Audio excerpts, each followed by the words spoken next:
déteste ça, je déteste ça. Salut à tous, salut à toutes. Me revoilà pour une nouvelle vidéo et aujourd'hui on va parler comics, on va parler nouveau format, Urban Comics Nomad, c'est génial, super, on s'amuse, c'est l'éclate. Ouh. Voilà. Ne vous inquiétez pas, hein, je vais pas faire de la SMR. En tout cas, c'est pas prévu pour le moment. J'ai eu l'occasion de tester un nouveau format. Quel est ce format, me direz-vous? Quel est ce format? Il s'agit du format... Non, c'est pas ça que je voulais montrer. Urban Comics Nomad.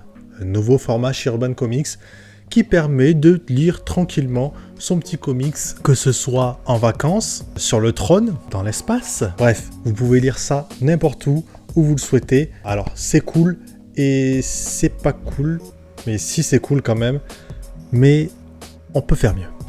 Non, je sais pas si on peut faire mieux, mais bref, on va y revenir après. Donc on va passer à la présentation de ce format-là, qui est le format nomade. Et donc, passons à la présentation.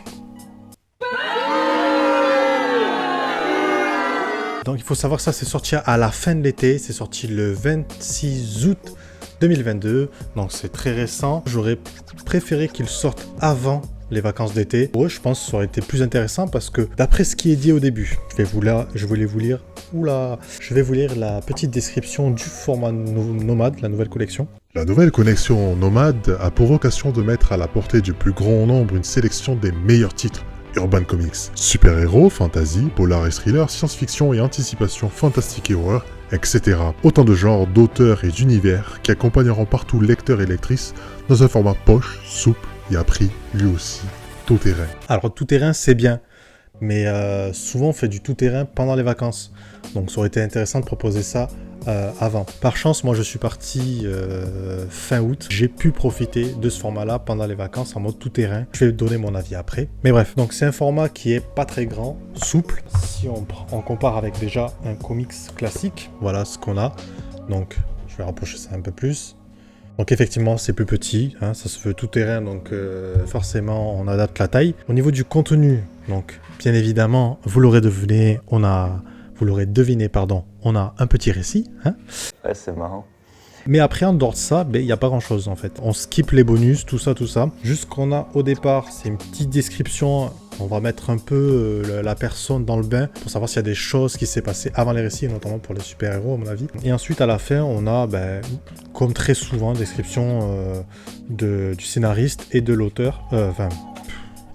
Description des auteurs, quoi. Hein, voilà.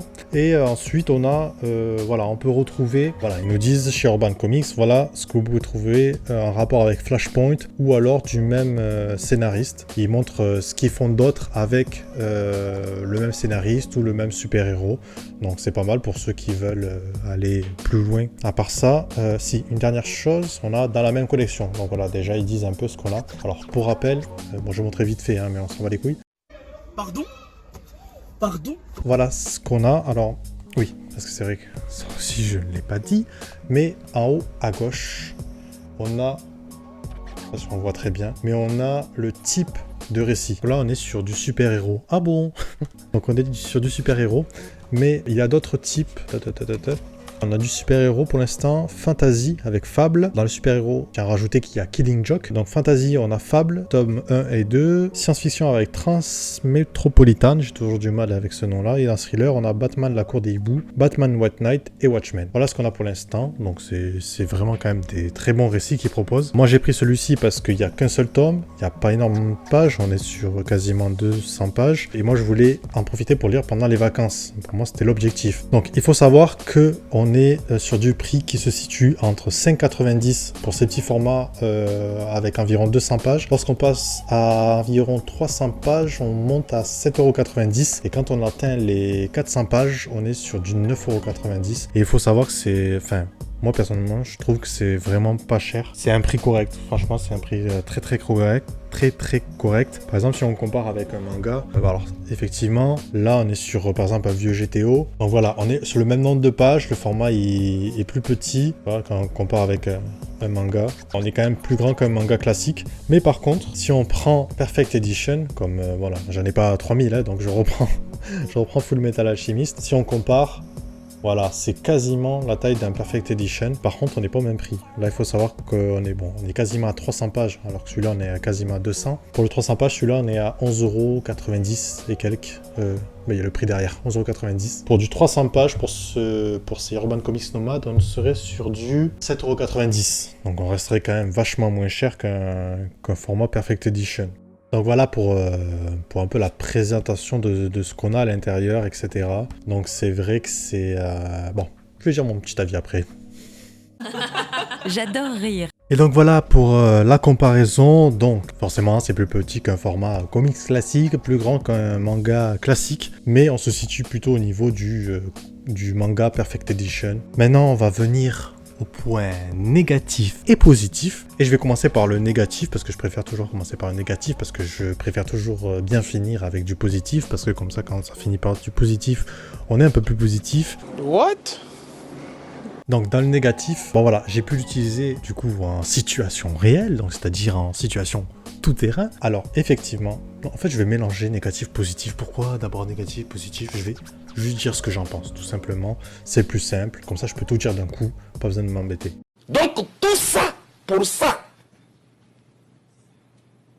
Effectivement, le format souple se prête très bien. Hein, voilà, c'est comme un livre format de poche, etc. Donc ça se prête super bien lorsqu'on veut le lire en déplacement, etc. Pourquoi? Parce que, voilà, moi par exemple, j'étais à la mer et donc sur la plage, c'est sûr, j'aurais jamais pris un format comme ça, par peur de l'abîmer, parce que je suis un peu psychorigide sur les bords avec tout ce qui est petits coins abîmés, petites rayures, etc. Moi j'aime bien que ce soit nickel, et ça c'est sûr je l'aurais pas pris sur la plage, ou en tout cas dans des lieux à risque, j'ai envie de dire, ou même le mettre dans un panier comme ça, etc. Non, ça il serait tout rayé, il serait tout abîmé, ça m'aurait pas plu.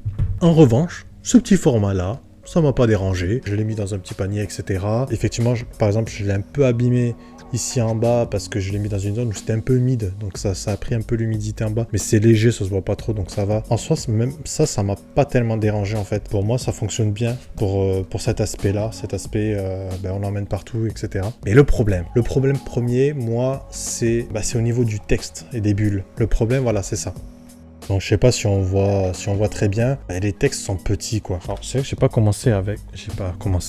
comparé avec son trou dans un manga. Il y a encore, ouais. Alors attendez. Ouais, je fais comparaison en temps réel, moi je m'en balèque. Tu crois que c'est du respect, ça? Tu crois que c'est du respect, mon garçon? Alors là il y a beaucoup de texte. Ouais, c'est quand même vachement plus petit. Bon, par exemple, ce qu'on trouve dans un manga. Après bon, je vous montre comme ça, mais je pense que c'est pas très parlant en vidéo. Vaut mieux le voir en vrai. Si vous avez l'occasion, d'ailleurs, on le retrouve partout, hein, chez votre libraire, dans les grandes surfaces, etc. Je vous conseille d'aller chez vos libraires quand même, en priorité. Mais voilà, pour jeter un coup d'œil, en tout cas, vous pouvez les retrouver partout. Ce que je trouve dommage, c'est que à la base,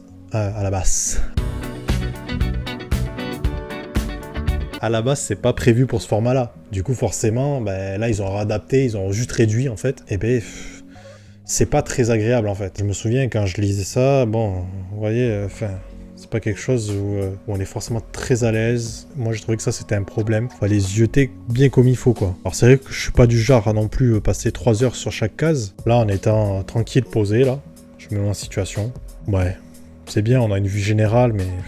Enfin, bref. Voilà, moi, je trouve que c'est pas incroyable. C'est pas incroyable parce que c'est pas prévu pour ce format-là, et c'est dommage. Et par exemple, il y a Watchmen. Et Watchmen, on sait que c'est bourré de textes, de bulles. Et du coup, j'ai juste à peine feuilleté le Watchmen. Alors c'est cool, mais c'est petit quoi. Par exemple, je prends cette édition qui était sortie il n'y a pas si longtemps. Je sais pas s'il y a la date dessus. Non, il n'y a pas de date. Bon, c'était à 5 €. C'était au même prix que voilà, le petit format. Mais là, on est sur du format plus classique. Voilà, il y a beaucoup de bulles, beaucoup de texte, et sur un petit format comme ça, là. Mais là, au bout d'un, enfin, tu lis un chapitre, t'es fatigué, laisse tomber, t'es là, tu es KO, tu es fatigué des yeux, donc c'est ça. Ça, je trouve que c'est un gros problème, parce que c'est pas prévu pour, tout simplement. L'autre question que je me pose, c'est est-ce que réellement, ça va apporter un nouveau public? Et on sait très bien que dans le monde du comics, il n'y a pas énormément de monde, mais c'est pas ça, à mon avis, c'est pas ça qui va changer la donne. Hein. Non. Non. Il est français? Non. Pour moi, mon avis, hein, perso, non. Mais vous fumez, monsieur. Et tout, les tout. Moi, je trouve que c'est un format intéressant, effectivement, pour le tout-terrain. Côté tout-terrain, très bien. Tu le prends, tu vas où tu veux avec, tu peux lire n'importe où, tu l'abîmes un peu, c'est pas très grave. C'est pas très cher. Donc pour pas très cher, on peut lire du comics très très cool. Le problème, c'est qu'à la base, c'est pas prévu pour ça. Parce que pour du récit où il y a pas mal de texte, où il y a du détail dans le dessin, on perd un peu... pas en lisibilité quand même, hein. On n'est pas Miro, mais... Bref, je recommande quand même pour ceux qui veulent découvrir pour pas cher. Ça peut être intéressant, mais au-delà de ça... N'hésitez pas à me dire en commentaire si vous pensez que ça peut marcher. Qu'est-ce qui fait que vous, ça vous intéresse, si c'est le cas, ou ça ne vous intéresse pas, si c'est le cas aussi, ou si vous avez craqué pour un des récits qui est proposé dans ce format-là. Squalala, nous sommes partis. Dans ce format-là, que vous en avez pensé. Est-ce que vous avez trouvé ça convaincant ou non? Par contre, je serais très curieux de savoir s'il y en a qui sont pas très comics et finalement ils se sont lancés un peu dans le comics en achetant un de ces formats-là parce qu'ils se sont dit que voilà, c'était l'occasion de découvrir du comics. Donc ça, par contre, je serais très curieux de savoir s'il y en a. Donc voilà, je vous dis à bientôt. Prenez soin de vous. Faites attention à vos miches. Bisous.